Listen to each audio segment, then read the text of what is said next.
우리가 그 욥의 이야기를 보면요, 욥이 어떤 삶을 살았는지는 우리는 잘 알고 있습니다. 그런데 사실 욥기의 내용을 우리가 깊이 살피지는 잘 않습니다.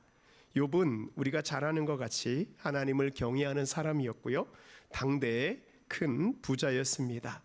이 욥기 1장의 내용을 보면 이 천상의 재판정의 모습을 우리에게 보여주고 있어요. 이 천상의 재판정에는 재판장이신 하나님이 계시고 또한 우리를 고발하는 사탄이 서 있습니다. 그 가운데 욥이 있는 것입니다. 욥기 1장에서 우리에게 말씀하는 것이 있습니다. 이 땅에 살고 있는 우리는 우리가 알든지 모르든지 인정하든 않든 재판장 되시는 하나님 앞에서, 그리고 우리의 죄를 고발하는 사탄 가운데 우리가 살고 있는 존재라는 것입니다. 우리가 생각하고 선택하고 행하는 그 모든 것이 하늘의 재판장에 다 기록되고 보여지고 있습니다. 이 욥기 1장에 보면요, 하나님께서 사탄에게 욥을 이렇게 소개합니다. 욥기 1장 8절에 보시면 여호와께서 사탄에게 이르시되 내가 내 종 욥을 주의하여 보았느냐, 그와 같이 온전하고 정직하여 하나님을 경외하며 악에서 떠난 자는 세상에 없느니라. 최고의 칭찬이죠. 근데 사탄이요, 이 칭찬을 듣고 하나님께 따집니다. 하나님, 이 세상에 까닭 없이 하나님을 섬기는 자가 누가 있습니까? 하나님이 욥에게 다른 사람들보다 많은 복을 주시어서 그가 하나님을 섬기는 것입니다. 아니, 어쩌면 이 사탄이 욥의 그런 부분을 정확히 말했는지도 모릅니다. 여기 1장 9절에 보시면 사탄이 여호와께 대답하여 이르되 욥이 어찌 까닭 없이 하나님을 경외하리이까? 주께서 그와 그의 집과 그의 모든 소유물을 울타리로 두르심 때문이 아니니이까? 주께서 그의 손으로 하는 바를 복되게 하사 그의 소유물이 땅에 넘치게 하셨음이니이다. 하나님 까닭 없이 여기서 욥이 하나님 섬기겠습니까? 다 이유가 있는 거죠. 그리고 사탄은 욥을 시험하여 욥의 모든 것을 다 없애고 욥의 삶에 고난이 시작됩니다. 처음에 욥은요, 그 어떤 상황 속에서도 하나님을 부인하지 않고 하나님을 찬양합니다. 우리 21절에 보시면 이르되 내가 모태에서 알몸으로 나왔사온즉 또한 알몸이 그리로 돌아가올지라. 주신 이도 여호와시오 거두신 이도 여호와시오니 여호와의 이름이 찬송을 받으실지니이다.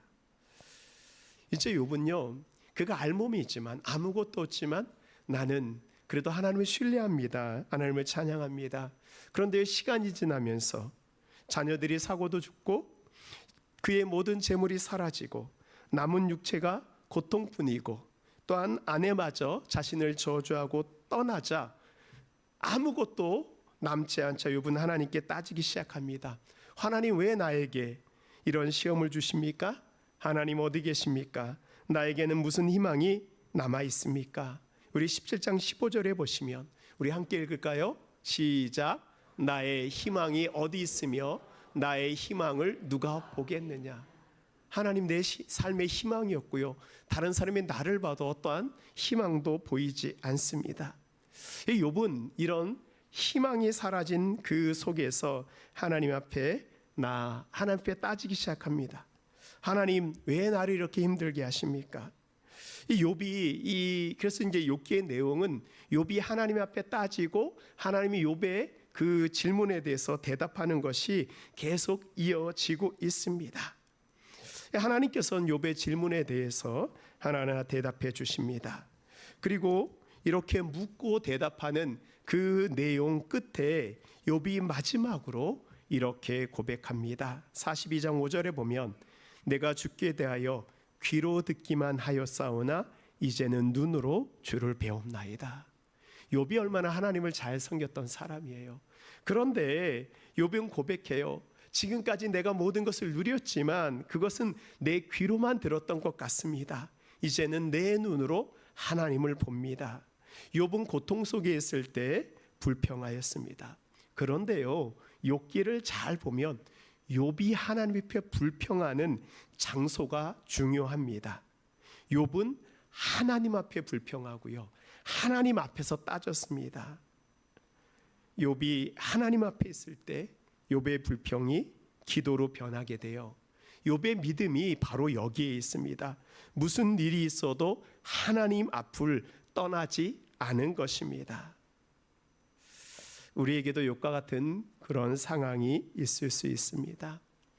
우리가 감당할 수 없는 힘든 일, 문제가 있을 때 우리는 하나님이 없는 것 같이 하나님의 부재를 느끼게 됩니다. 그 부재에 대해서 하나님, 이런 일이 어떻게 나에게 일어날 수 있습니까? 라고 우리도 하나님께 따집니다. 우리가 그렇게 하나님 앞에 따지고요, 불평하고요, 불만할 수 있습니다. 그러나 그럴지라도 우리는 하나님 앞에 있을 때 우리를 살리시는 하나님의 은혜와 복을 경험하게 됩니다. 우리가 어디 앞에 있을 때요? 하나님 앞에 있을 때요. 우리가 불평할지라도, 불만이 있을지라도 하나님 앞에 있어야 됩니다. 오늘 우리가 하나님 앞을 떠나지 않을 때 우리에게 어떤 은혜가 임하게 될까요? 우리 오늘 말씀 시편 19편 7절 말씀 우리 함께 읽도록 하겠습니다. 함께 읽겠습니다. 시작. 여호와의 율법은 완전하여 영혼을 소성시키며 여호와의 증거는 확실하여 우둔한 자를 지혜롭게 하며. 아멘. 여호와의 율법은 우리의 영혼을 소성시킨다라고 하였습니다.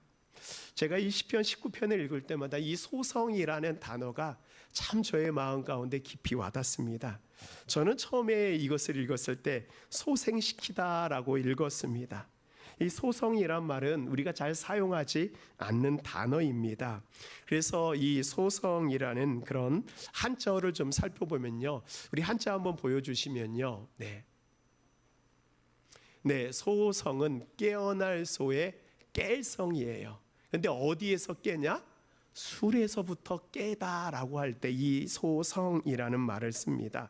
즉 술 취한 사람같이 인사불성이 되고 정신이 없는 상태에서 깨어나 제정신을 차리게 되는 것, 이것이 바로 소성입니다. 저는요, 이거 누가 이 단어를 번역했는지 너무 잘 번역했다고 생각합니다. 이 여호와의 말씀은요, 이 술 취한 상태에서 우리를 깨어나게 하는 것입니다. 제가 어릴 때 저희 할아버지께서는 술을 많이 드셨습니다. 술을 많이 드시면요, 집에 와서 잠을 주무셔야 되는데 꼭 집 문 앞에서 잠을 주무시는 겁니다. 그럼 어떻게 해요? 그 할아버지를 가족들이 이렇게 들쳐업고 와서 이제 집에서 주무시게 하면 다음 날 일어나면 뭐가 타다 그래요? 목이 타다고 어떻게 하셔요? 그러면 이제 할머니가 꿀물을 타서 할아버지에게 드리면 그 꿀물이 술을 깨게 하는, 저희 할아버지를 소성케 하는 그런 물이 되었습니다. 뭐 요즘에야 이렇게 길에서 술 취한 분 보기는 힘들지만, 술에 취한 사람은 이제는 없어졌지만 아직도 이 세상에는 술과 같이 잘못된 것에 취해서 살고 있는 사람들이 너무나도 많이 있는 것입니다. 어두운 그런 죄에 취해 살고 있는 사람들이 있습니다. 한번 실패하여서 아직도 회복하지 못하고 계속 주저앉아 있는 사람들이 있습니다. 다른 사람들은 어찌하든 내 욕심에 취하여 나만 살려고 하는 사람들이 있습니다. 그래서 이 세상에는요, 어떻게 보면은 취해 있는 사람들이 참 많이 있습니다. 일에 취해 가지고요, 일만 생각합니다. 취미에 취해서 세상의 즐거움에 취하기도 합니다. 어떤 사람은 친구가 전부이고요, 어떤 사람은 가족이 전부입니다. 그런데 이 취하는 것에 문제가 있어요. 우리가 어떤 것에 취하게 되면 다른 것이 우리의 눈에 들어오지 않습니다. 취하게 되면요, 눈과 귀를 다 막아버립니다. 사랑하는 가족들도 보이지 않고요, 하나님도 보이지 않습니다. 이렇게 세상에 취해 있어서 모든 것을 잃어버린 사람들을 하나님께서는 소성케 하신다라고 약속해 주셨습니다. 첫 번째로 우리가 소성케 되기 위해서는 우리에게 하나님의 은혜의 빛이 비춰져야 합니다. 우리 19편 6절 말씀 우리 함께 보도록 하겠습니다. 시작. 하늘 이 끝에서 나와서 하늘 저 끝까지 운행하며 그의 열기에서 피할 자가 없도다. 아멘. 우리 19편 6절에 보면 이 하늘에서 나와서 하늘 끝까지 움직이고 뜨거운 열기를 내뿜는 것이 있다라고 합니다. 그것이 무엇이죠? 태양, 해입니다. 그래서 이 시편에서 태양은요, 이 하나님의 능력과 하나님의 힘을 상징합니다. 근데 빛은 우리의 눈에는 보이지 않지만 빛이 비추어지면 우리는 다 알 수 있습니다. 그래서요, 이 태양이 떠오르면 이 모든 만물들이 힘을 얻고 다시 살아나게 됩니다. 그래서 말씀해 보면 태양이 하늘 끝에서 나와 하늘 저 끝까지 운행하신다. 그리고 그 태양이 운행할 때 그 열기를 피할 자가 한 명도 없다라고 합니다. 즉 하나님이 이 땅 가운데 빛을 비추시면요, 어떤 것이라고 해도 다 살아나게 되는 것입니다. 하나님의 빛을 누구도 피할 수 없고 어떤 것이라도 회복이 되는 것입니다. 우리 찬송가 305장을 지은 존 뉴턴 목사님이 계십니다. 이 존 뉴턴 목사님은요, 6살에 고아가 되어서 여기저기 떠돌아다니는 중에 이 포르투갈 노예 상인의 집에 종으로 살게 됩니다. 그러니까요, 그 주인이 이 노예 무역선에 이 노예 무역을 하는 사람이다 보니까요, 이 뉴턴도 노예 무역선에 선원이 됐고요, 나중에는 그 노예 무역선을 운영하는 선장까지 되게 됩니다. 그래서 이 아프리카에 있는 사람들을 잡아다가 유럽에 노예로 파는 그런 일을 하였습니다. 사람들을 물건처럼 취급하고 그 적도를 지날 때 수많은 사람들이 죽어가도 아무렇지도 않은 그 양심에 화인 맞은 그런 존재가 되었습니다. 그의 배가 어느 날 이 대서양 한가운데를 지나는 중에 폭풍 가운데 침몰하게 되었습니다. 이 뉴턴이요, 침몰하는 배에서 이렇게 기도합니다. 하나님, 나의 어머니의 하나님. 뉴턴은 고아였기 때문에 사실 어머니도 잘 알지 못했습니다. 그러나 급할 때 나의 하나님을 바로 찾지 못하고요, 나의 어머니의 하나님, 제가 잘못했습니다. 저에게 긍휼을 베푸시면 제가 이제부터는 새로운 삶을 살겠습니다 라는 그런 기도를 하게 됩니다. 기적과 같이 폭풍이 멈췄고 배는 침몰하지 않게요 모두 살게 되었습니다. 뉴턴은 그때 기도한 대로 이제 회심하여서 노예 무역선의 선장에서 영국 성공회의 목사님이 되어서 이 노예 무역 폐지를 위해서 자신의 전생애를 드리게 되었습니다. 그래서 우리 찬송가 305장 우리 1절을 함께 우리 좀 불러볼까요?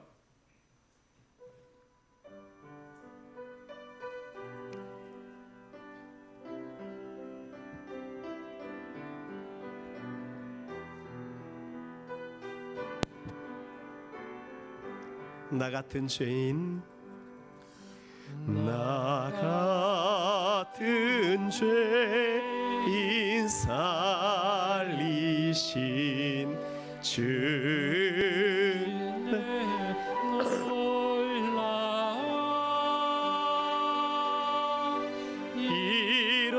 잃었던 생명 찾았고 광명으로 떴네. 가장 악한 사람이었지만 그 하나님의 빛이 그에게 임하니까요, 그의 악한 삶이 변화되고 하나님을 위해서 사는 사람으로 변화되게 되어 참 생명을 찾게 되었습니다. 이것이 바로 주님의 빛이 임할 때 나타나는 일들입니다. 이 요한복음에 보면요, 하나님의 이 구원의 빛이 임한 또 한 사람이 나옵니다. 8장에 예수님을 만난 한 여인입니다. 예수님께서 성전에서 사람들을 가르치실 때 이 바리새인들과 서기관들이 음행 중에 잡혀온 한 여인을 예수 앞에 끌고 옵니다. 그래서요, 모세율법대로 이 음행한 여인을 돌로 치라라고, 예수님 이 음행한 여인을 어떻게 해야 됩니까? 모세율법대로 돌로 쳐 죽여야 됩니까? 라고 예수님을 시험합니다. 만일 여인을 살려주라고 하면 율법을 어기는 것이요, 돌로 치라고 하면 그동안 예수님이 사랑과 생용서를 이야기하였는데 말로는 그렇게 말했어도 행동은 그렇지 않다라고 비난할 것입니다. 이러지도 저러지 못하는 그런 딜레마 상황 속에 예수님을 밀어 넣습니다. 우리도요, 내가 믿음대로 산다고 하지만 참 우리의 삶 가운데 이런 딜레마에 빠질 때가 많이 있습니다. 그 딜레마 가운데서 우리가 어떻게 나올 수 있을까요? 그때 예수님께서 이렇게 말합니다. 너희 중에 죄 없는 자가 먼저 돌로 치라. 죄 없는 사람이라는 그 말에 양심의 가책을 받은 사람들이 하나 둘씩 조용히 돌을 내놓고 사라집니다. 이제 마지막에 여인과 그 예수님과 여인만 남게 되었습니다. 예수님께서는 여인에게 너를 정죄한 이들이 어디 있느냐? 여인이 둘러보니까 아무도 없는 거예요. 예수님이 말씀하십니다. 나도 너를 정죄하지 아니하노니 다시는 죄를 범하지 말라. 이 여인을 용서하여 줍니다. 예수님의 빛이요, 사람들에게 비추게 되니까 그 악한 사람들마저도 예수님의 빛으로 말미암아 내 안에 있는, 자신 속에 있는 죄를 깨닫게 되는 것입니다. 그리고 현장에서 붙잡혔던 그 간음한 여인도요, 예수님의 빛으로 말미암아 그 과거의 죄로부터 회복되는 그런 일들이 일어나게 됩니다. 예수님의 빛이 우리에게 비추게 될 때요, 우리가 이 딜레마에서 벗어날 수 있는 것입니다. 요한복음 8장 12절 말씀 우리 함께 합독하도록 하겠습니다. 시작. 예수께서 또 말씀하여 이르시되 나는 세상의 빛이니 나를 따르는 자는 어둠에 다니지 아니하고 생명의 빛을 얻으리라. 아멘. 이 우리가 딜레마 가운데 있을 때요, 우리의 힘으로 길을 찾을 수 없습니다. 세상의 빛 되시는 예수님을 만나야 됩니다. 예수님이 우리를 인도해 주셔야지만 우리가 그 어둠 속에서 방황하지 않고 생명의 빛을 따라 나갈 수 있는 것입니다. 예수님의 빛은 능력이 있습니다. 죄인을 깨닫게 합니다. 어둠 가운데 죽을 수밖에 없는 사람들이 살아나는 그 역사가 바로 예수님의 빛 가운데 일어나게 됩니다. 사랑하는 성도 여러분, 예수님의 빛이 우리에게 비출 때요, 우리가 변화될 수 있는 거예요.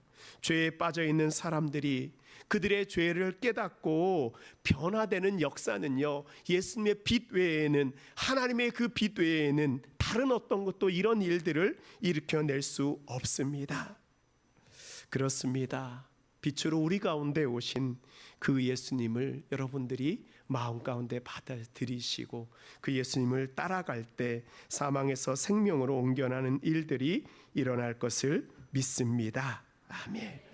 이 소성하다라는 그 말의 어원은 이 히브리어 슈브에서 왔습니다. 이 슈브의 뜻은요, 되돌아가다, 회복하다, 즉 잘못된 길에서 되돌아가 다시 살아난다라는 뜻을 가지고 있습니다. 우리는 이 세상 살아가면서 수많은 길을 가게 되죠. 그 길을 갈 때 늘 올바른 길만 가는 것이 아니고 때로는 길을 잃어 잘못된 길에서 헤매이기도 합니다. 우리가 그러면 그 잘못된 길에서 어떻게 올바른 길로 되돌아올 수 있을까요? 두 번째로 여호와 율법이 우리의 삶의 이정표가 되어야 합니다. 우리가 운전하다 보면 많은 표지판들을, 그런 트래픽 사인들을 보게 되잖아요. 혹시 이 트래픽 사인이 어떤 의미인지 아세요? 예, 장로님 사진 좀 보여주시면. 네, 이 길로 가면 된다는 건가요? 안 된다는 거예요? 예, 이 길로 들어가지 말라는 것입니다. 이 길로 들어가게 되면 분명히 사고가 일어난다는 것입니다. 우리가 길을 갈 때 늘 주변을 살펴야 되는 것이 바로 이 사인입니다. 교통 표지판이에요. 그 표지판을 보면 우리가 어디로 가야 하는지, 그 길을 갈 때에는 속도는 얼마가 돼야 되는지 다 알려주고 있습니다. 그것을 무시할 때 사고가 나고요, 잘못된 길로 가게 됩니다. 또한 우리가 길을 잘못 들었을 때도요, 그 표지판을 보면서 제대로 된 길을 찾게 됩니다. 오늘 시편 19편은 다윗의 시편입니다. 다윗은 자신이 잘못된 길을 갈 때 여호와의 율법으로 말미암아 자신의 영혼이 길을 찾게 되었고 회복하게 되었다라고 고백하고 있습니다. 우리가 지난 시간에 살펴봤던 것처럼, 또 성경 묵상 세미나를 통해서 살펴봤던 것처럼, 다윗의 생애 가운데 가장 큰 실수는 무엇인가요? 바로 자신의 충성스러운 부하였던 우리의 아내 밧세바를 자신이 취한 그런 간음한 사건입니다. 다윗이 어떻게 범죄하게 되었는가? 이 고대의 왕들은요, 전쟁을 해야 되는 그런 계절이 정해져 있습니다. 이 씨를 뿌릴 때와 추수할 때는 전쟁을 하지 않아요. 그래서 이것이 다 이 추수한 다음에 왕들은 전쟁을 하러 나가게 됩니다. 다윗이 전쟁을 해야 되는 계절이 되었을 때 다윗은 그 전쟁에 나가지 않고 자신의 부하 장수들만 정정태에 내보내고 자신은 편안한 왕궁 가운데 머물러 있습니다. 싸워야 될 때라는 이정표를 어긴 것입니다. 편안한 왕궁에 있는데요, 낮에 실컷 잠자고 나니까 밤에 잠이 오지 않는 것입니다. 다윗이 밤에 왕궁에 나와서 밖을 쳐다보고 있는데 어느 여염집 아낙네가 목욕을 하는 모습을 보게 됩니다. 그 순간 음란한 생각이 그의 마음 가운데 들어오게 됩니다. 다윗은요, 철저히 하나님의 마음이 합한 사람이었습니다. 그의 마음판 가운데는 1계명부터 10계명까지 그 모든 표지판들이 그의 마음 가운데 그려져 있어요. 그런데요, 다윗이 그 여인을 보았는데 제7계명 간음하지 말라는 그런 사인이 있는데도 불구하고 그 사인을 무시하고 밧세바를 범하게 됩니다. 그리고 자신의 잘못을 숨기기 위해서 충성스러운 장수 우리아를 전쟁터에 보내어 고의로 죽게 합니다. 제6계명 살인하지 말라는 그 표지판을 알면서도 범하게 되었습니다. 제10계명 내 이웃의 소유를 탐내지 말라는 그 10계명의 표지판이 그에게 있음에도 불구하고 그 표지판을 어기게 됩니다. 다윗이요, 몰라서 범죄한 게 아니에요. 다윗은 다 알고 있었어요. 하나님이 사인을 보여주셨는데도 불구하고 다 내 뜻대로 어김으로 말미암아 하나님 앞에 엄청난 죄를 짓게 됩니다. 여러분, 죄를 짓지 않는 방법이요, 분명히 있습니다. 하나님이 우리에게 보여주시는, 우리에게 알려주시는 그 사인, 그 표지판을 보고 돌이켜야 되는 것입니다. 그것을 무시하고 내가 가는 순간 그 길이 결국 죄와 사망의 길입니다. 하나님이 다윗을 심판하기 위해서 나단 선지자를 보내어 다윗의 죄를 책망합니다. 하나님의 심판이 임하게 됩니다. 그래서요, 이 하나님께서는 다윗에게 마지막으로 하나님의 선지자가 들고 가는 말씀이라는 그 표지판을 보여줍니다. 다윗이요, 자기 마음에 있는 그 표지판은 다 어겼지만 하나님의 말씀이라는 그 표지판 앞에서 무릎을 꿇고 회개하며 자신의 죄를 뉘우치게 됩니다. 그때 고백한 시편이 시편 32편 5절입니다. 제가 읽겠습니다. 내가 이르기를 내 허물을 여호와께 자복하리라 하고 주께 내 죄를 아뢰고 내 죄악을 숨기지 아니하였더니 곧 주께서 내 죄악을 사하셨나이다. 아멘.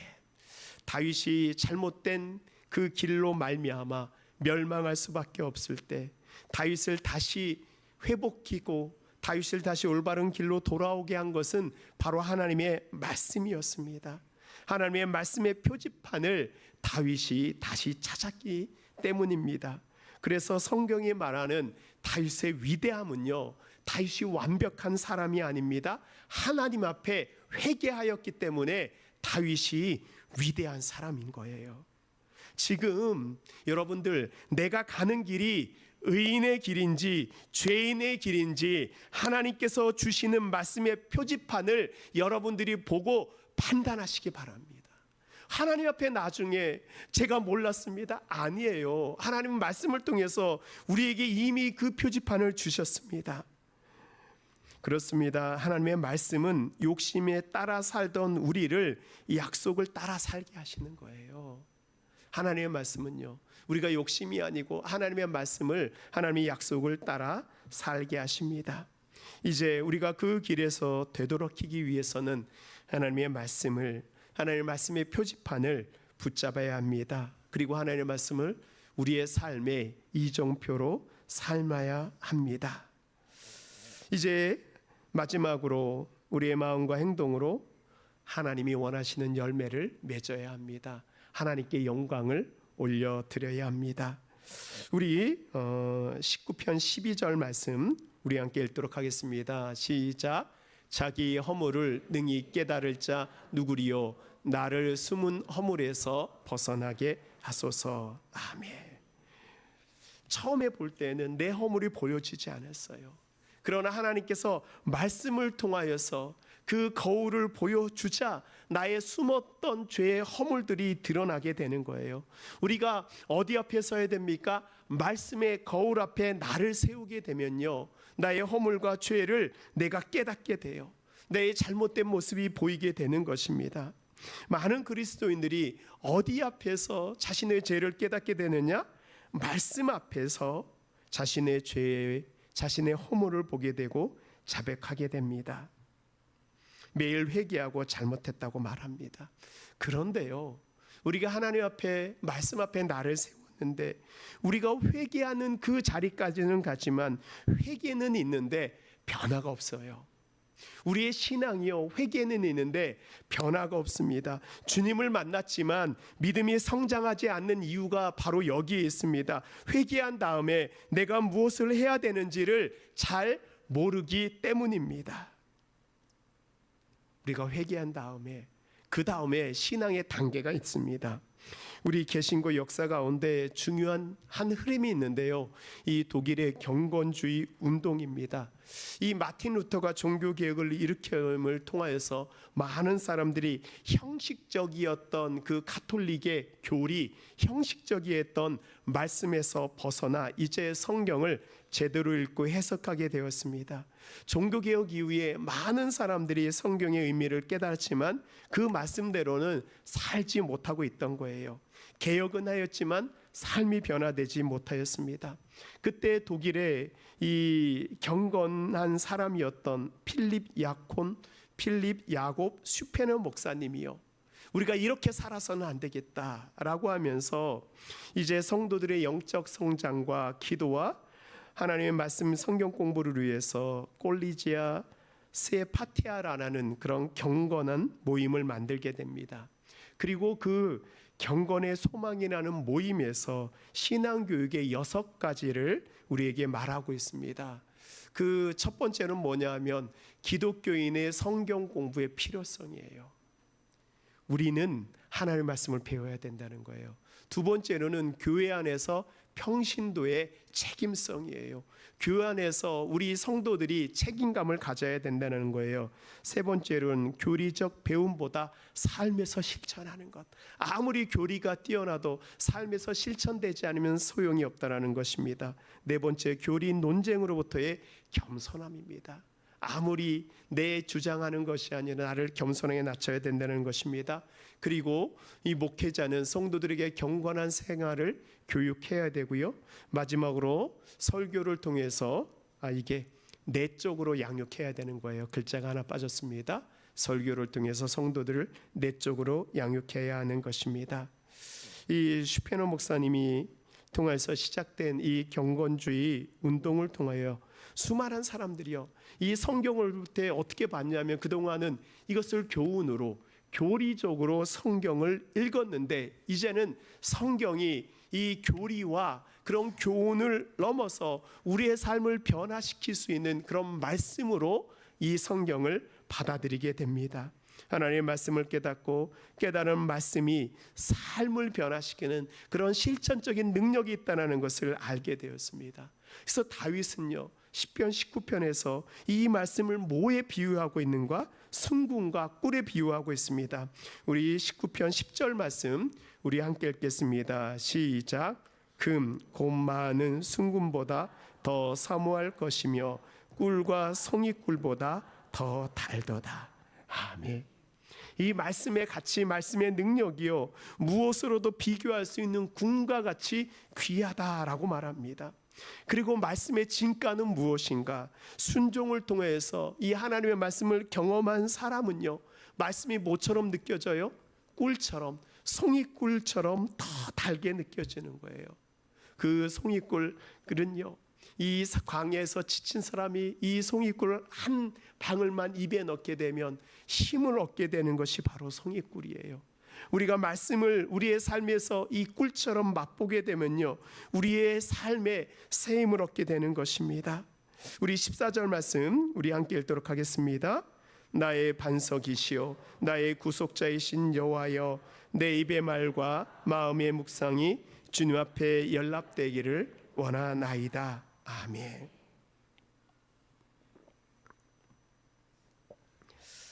그렇습니다. 우리가 내 입의 말과 마음의 묵상이 주님 앞에 연락되기를 원한다. 연락은 뭐냐면 주님이 받으시는 제물을 의미하는 거예요. 그래서 우리의 모든 삶이 주님이 받으시는 제물이 되기 위해서는요, 우리 죄에 대한 자각이 있어야 돼요. 그리고 자백해야 됩니다. 내가 깨달았으면 하나님 앞에 자백해야 됩니다. 그리고 이 죄의 속임과 매임에서의 자유는요, 오직 말씀의 그 이정표를 따라갈 때만 가능합니다. 말씀이 우리의 삶을 빛과 같이 비추어서 그 말씀이 나를 빚어가도록, 하나님의 말씀이 나의 삶의 중심되는 그런 삶이 되도록, 하나님의 말씀이 나를 빚어가도록 나를 주님 앞에 올려드려야 합니다. 그래서요, 우리의 입의 말과 마음의 묵상이요, 우리가 성경을 묵상하면서 우리가 깨닫게 되는 그런 진리들이 있습니다. 내가 깨달은 것을요, 바로 하나님 앞에 제물로 올려드리는 것입니다.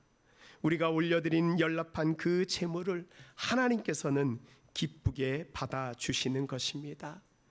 그래서 한번 이 말씀을 우리의 삶에 적용한다면요, 우리가 하고 있는 말과 우리가 하고 있는 이 생각들이 주님이 받으실 수 있는, 주님이 연락할 수 있는 말인지 생각인지 한번 생각해 보십시오. 우리가 하는 모든 말이, 우리가 하는 생각들이 주님 앞에 올려진다고 한다면 우리의 말과 생각이 어떻게 될까요? 똑같이 생각하고 똑같이 말하고 똑같이 행동할까요? 아니요. 주님을 만나기 전에 걸러지지 않았던 말과 생각은 주님이 받으실 수가 없는 것입니다. 우리가 말씀을 묵상할 때 이제 깨달아진 그 주님의 빛으로 인해 변화된 말과 생각과 행동을 주님이 받으실 수 있는 귀한 열매가 되는 것입니다. 그래서 사도 바울은 에베소서에서 주님이 받으시는 제물과 주님이 받지 못하는 그 제물을 주님이 연락받는 것과 연락하지 못하는 것에 대해서 정확히 우리에게 구분해 주었습니다. 먼저는 주님이 받지 않으시는, 우리가 맺지 말아야 되는 육체의 열매입니다. 우리 갈라디아서 5장 19절에서 우리 보시면요, 우리 한번 천천히, 이런 열매는 주님이 연락할 수 없는 것입니다. 우리 함께 읽겠습니다.